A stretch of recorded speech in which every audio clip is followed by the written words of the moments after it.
Audio Jungle.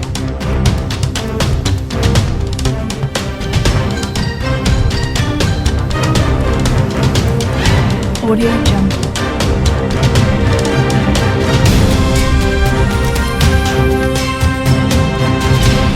Audio Jungle. Hugh Jackman's Wolverine casting taught Marvel Studios president Kevin Feige a valuable lesson early on his career. Now known as two of the bigger names in the world of superhero movies, Hugh Jackman and Kevin Feige's careers with Marvel were and continue to be quite successful. Jackman got his start playing Wolverine in 2000's X-Men and hung up the adamantium claws after 2017's Logan, but Feige remains the chief in the Marvel Cinematic Universe and its ongoing success.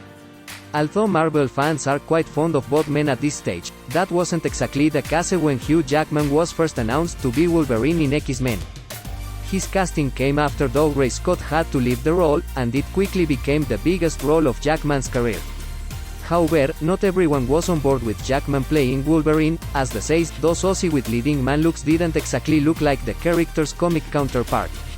He ultimately proved the doubters wrong and became synonymous with his role as Wolverine despite his look. Little did Jackman know that this helped Kevin Feige recognize something important when it comes to casting superhero movies.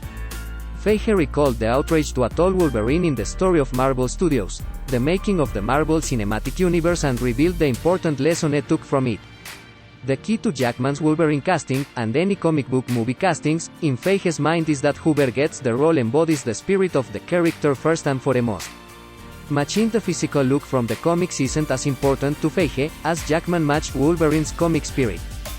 Who cares that he's so tall?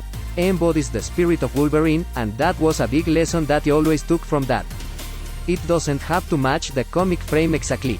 It has to match the spirit of it. With this thought process in mind, it is easy to see how Feige applied his thoughts on Hugh Jackman's Wolverine casting to crafting the MCU. The early years of Marvel Studios did see their casting decisions remain quite faithful to how characters looked in the comics.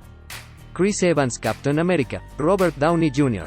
as Iron Man, and Chris Hemsworth's Thor looked like they were ripped straight out of the source material. However, the MCU has more recently switched up this game plan and changed the looks, ethnicities, and genders of prominent characters like the Ancient One, Kang the Conqueror, Mar-Vell, Mary Jane, Michelle, and Eternals characters such as Ahak and Makari. Feige's mindset in regards to Jackman's Wolverine casting could even have repercussions for the MCU's Wolverine. There are a lot of fans who want to see the actor who plays Wolverine in the MCU to have a more traditional look to the comics, shorter, stockier, and a bit more rugged. If Feige is primarily concerned with finding actors who embody the spirit of their comic character, that could mean the MCU's Wolverine actor also looks quite different from Jackman and the comics. In any case, that individual will have to work with Feige to differentiate his portrayal from Jackman's.